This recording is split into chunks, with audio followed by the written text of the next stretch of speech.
কবিগুরু রবীন্দ্রনাথ ঠাকুর বলেছিলেন, বিপুল এই পৃথিবীর কতটুকু জানি। সত্যি তো তাই, কতটুকুই বা জানি আমরা। পাহাড়, সমুদ্র বা নদী, যে কোনো জায়গায় গেলেই মন ভালো হয়ে যায়। ভ্রমণ আমাদের খাঁচামুক্ত পাখির মতো ডানা মেলতে শেখায়। তাই আমাদের সকলেরই উচিত সময় পেলেই নিজের জ্ঞান বৃদ্ধি করার জন্য কোথাও না কোথাও যেতে। তো এইবারে আমাদের গন্তব্য ছিল ঝাড়খণ্ড রাজ্য।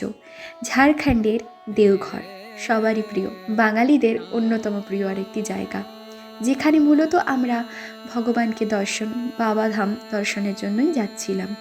তো চলো, তোমরাও আমাদের সাথে বাবাধামের দর্শন করবে। খুব ভোর ভোর আমরা যশিডি জংশনে পৌঁছে গেছিলাম। সেখান থেকে দেওঘরের দূরত্ব বেশি নয়। তো আমরা গাড়ি করে সেখানে গিয়ে হোটেলে ফ্রেশ হয়ে সকাল সকাল বেরিয়ে গেলাম মন্দির দর্শনের জন্য। মন্দিরে যাওয়ার রাস্তাতেই দুপাশে অজস্র দোকান তোমরা দেখতে পাবে, যেখান থেকেই কিন্তু আমরা বাবাধামের জন্য প্রসাদ নিয়ে নিতে পারবো। এবং এখানে কিন্তু ভিআইপি দর্শনেরও ব্যবস্থা রয়েছে। তার জন্য কিন্তু মাথা পিছু দিতে হবে 300 টাকা করে। তার পরিবর্তে তারা একটি করে কার্ড দেবে এবং সেই কার্ডের মাধ্যমেই সেখান থেকে আমরা এন্ট্রি নিতে পারবো। এবং এতে কিন্তু অনেকটা সময়ই বেশ বেঁচে যায়। আর ভেতরে গিয়ে খুব সুন্দরভাবেই আমাদের ভগবানের দর্শন আমরা করতে পারবো। আর চারিপাশেও প্রচুর মন্দির রয়েছে, যেগুলো দেখেও কিন্তু একদম মন ভরে যাবে। তো চলো এগিয়ে যাই। বৈদ্যনাথ ধাম ভগবান শিবের দ্বাদশ জ্যোতির্লিঙ্গের একটি। এখানে শুধুমাত্র বাবা ধামই নয়, এখানে মায়ের একটি শক্তিপীঠও রয়েছে। এখানে সতীর হৃদয় পড়েছিল, তাই এটি হৃদয়পীঠ নামেও পরিচিত। মনে করা হয়, বিশ্বাস রাখা হয় যে এখানে যা কিছু চাওয়া হয় বাবা তা পূরণ করেন। পৌরাণিক বিশ্বাস অনুযায়ী লঙ্কার রাজা রাবণ যখন ঘোর তপস্যার দ্বারা শিবলিঙ্গকে লঙ্কায় নিয়ে যাওয়ার বর লাভ করেছিলেন, তখন ভগবান শিব একটি শর্ত তার সামনে উত্থাপিত করেছিলেন। তিনি যদি কোথাও সেই শিবলিঙ্গ ভূমিতে স্থাপন করেন, তবে তা চিরতরে সেই স্থানেই প্রথিত হয়ে যাবে। দেবতাদের চক্রান্তে এবং রাবণের প্রাকৃতিক প্রয়োজন পূরণের সময় সেই শিবলিঙ্গ বর্তমান দেওঘরের মাটিতে রাখা হয়। রাবণ অনেক চেষ্টা করেও সেই লিঙ্গ স্থানচ্যুত করতে পারেননি এবং ব্যর্থ হয়ে ক্রুদ্ধ হয়ে নিজের বৃদ্ধাঙ্গুষ্ঠের চাপ দিয়ে লিঙ্গটি সামান্য ক্ষতিগ্রস্ত করেন। পরবর্তীকালে দেবতারা এসে সেই শিবলিঙ্গকে পূজা করেন এবং মহাদেব এখানে কামনা লিঙ্গরূপে অধিষ্ঠিত হন। আর এখানে দেখতেই পাচ্ছ সুন্দর ব্যারিকেড করে দেওয়া রয়েছে, সেই কারণে কিন্তু কোনো রকম ধাক্কা আমরা এখন লাইনে দাঁড়িয়ে আছি, অনেক লম্বা লাইন। শান্তিতেই কিন্তু তোমরা ভগবানের কাছে এগিয়ে যেতে পারবে।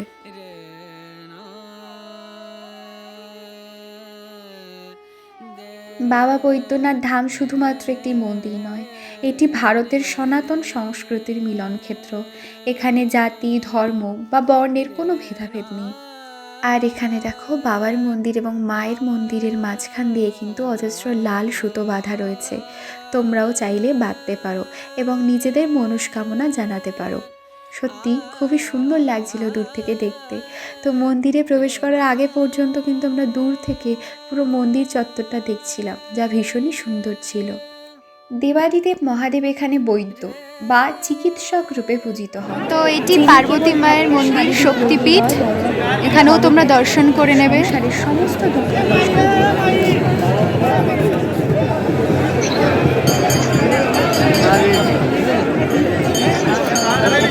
খুব সুন্দর দর্শন হয়ে গেছে। আর এখন আমরা দাঁড়িয়ে আছি অন্নপূর্ণা মন্দিরের সামনে। আর এখান থেকে খুব সুন্দর দেখতে পাওয়া যাচ্ছে পুরো মন্দির এই কমপ্লেক্সটাকে। আর এখানে কিন্তু ভীষণ ভিড় রয়েছে, তবে এখানে সারা বছরই ভিড় থাকে, তুলনামূলকভাবে আজকে কম, কিন্তু তবুও অনেক বেশি। কিন্তু পুজো দিয়ে তো মন ভরে গিয়েছে, খুব ভালো লেগেছে। তোমরাও দর্শন করে নাও।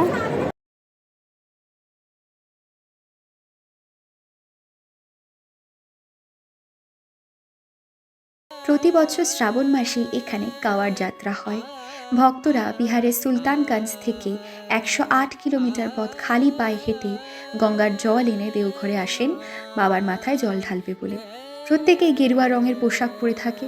এবং প্রত্যেকের মুখেই একটি তো আমাদের বলবো আর কি সত্যি বাবার বৈদ্যনাথ অসাধারণ। বাবার দর্শন হয়ে গেছে, সবশেষে এটাই মায়েরও দর্শন বলবার হয়ে গেছে। জয় বাবা আমরা বৈদ্যনাথ, আবার হোটেলে হর চলে হর এসেছি, মহাদেব। বাট এখন আবার আমরা যাব বাকি যেসব সাইট সিনস রয়েছে সেই সবগুলোর জন্য, আর তোমাদের সাথেও সেগুলো শেয়ার করব। তো চলো নিচে যাওয়া যাক।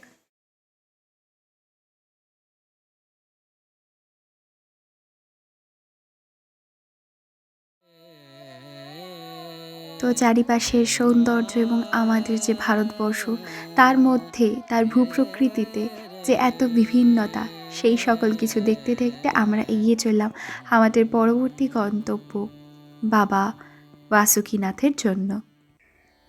দুটি মন্দিরের মধ্যে দূরত্ব ৪৫ কিলোমিটার মতো এবং যেতে সময় লাগে প্রায় ১ থেকে ১.৫ ঘন্টা। এই মন্দিরের সবচেয়ে বিখ্যাত গল্পটি জড়িয়ে রয়েছে দেবতা ও অসুরদের সমুদ্র মন্থনের সাথে। সমুদ্র মন্থনের সময় নাগরাজ বাসুকীকে দড়ি হিসেবে ব্যবহার করা হয়েছিল।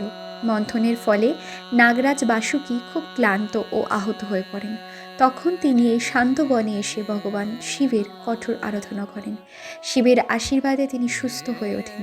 নাগরাজ বাসুকীর নাম অনুসারেই তাই এই স্থানের নাম দেওয়া হয় বাসুকীনাথ। বাসুকীনাথ মন্দিরের সাথে দেওঘরের বাবা বৈদ্যনাথ ধামের একটি গভীর সম্পর্ক রয়েছে। মনে করা হয় দেওঘর দর্শনের পর বাসুকীনাথ মন্দিরে পুজো না দিলে সেই তীর্থযাত্রা অসম্পূর্ণ থেকে যায়। ভক্তরা তো এই হচ্ছে বাসুকীনাথ মন্দির। বাকি অর্ধেক জল এখানে বাসুকীনাথ বাবার মাথায় অর্পণ করা হয়।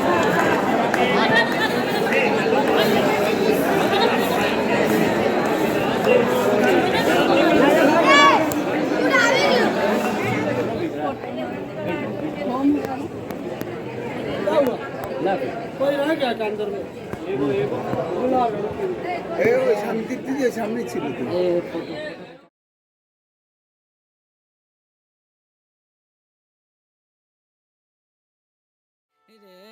আমাদের এখনকার পরবর্তী গন্তব্য ত্রিকুট পাহাড়। দেওঘর থেকে এর দূরত্ব ২০ কিলোমিটার মতো। এখানকার প্রাকৃতিক সৌন্দর্য, ধর্মীয় স্থান এবং পৌরাণিক ইতিহাসের জন্যই এই পাহাড়টি বিখ্যাত। পাহাড়টির নাম ত্রিকুট হওয়ার একটি বিশেষ কারণ রয়েছে।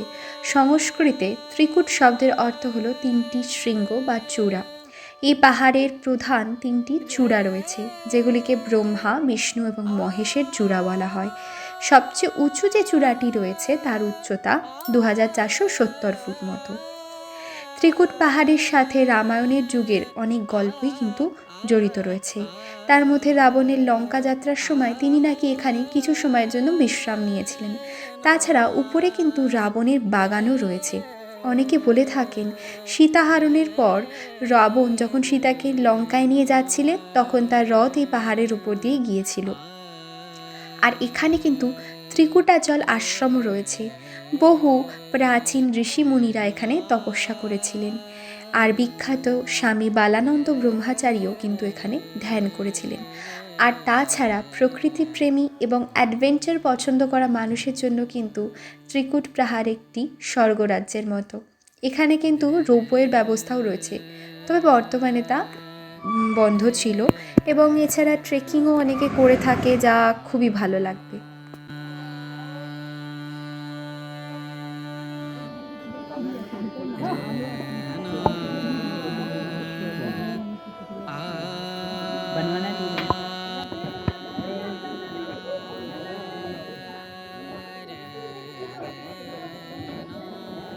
संकट मोचन हनुमान वीर बजरंगबली।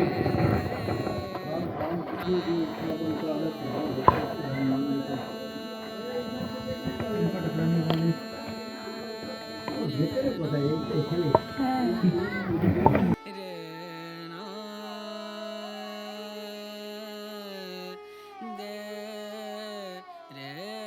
এখন আমরা চলেছি তপবনের পথে।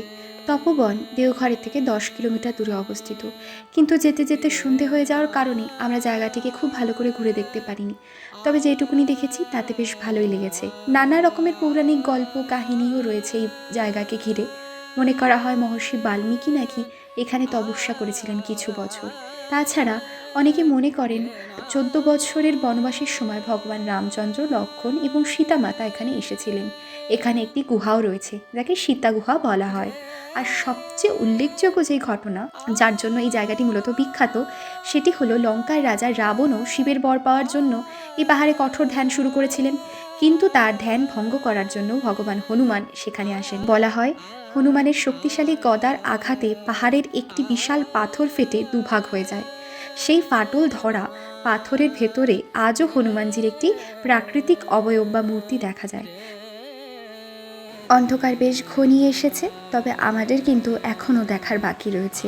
তাই আমরা এসে পৌঁছেছি নওলক্ষা মন্দিরে।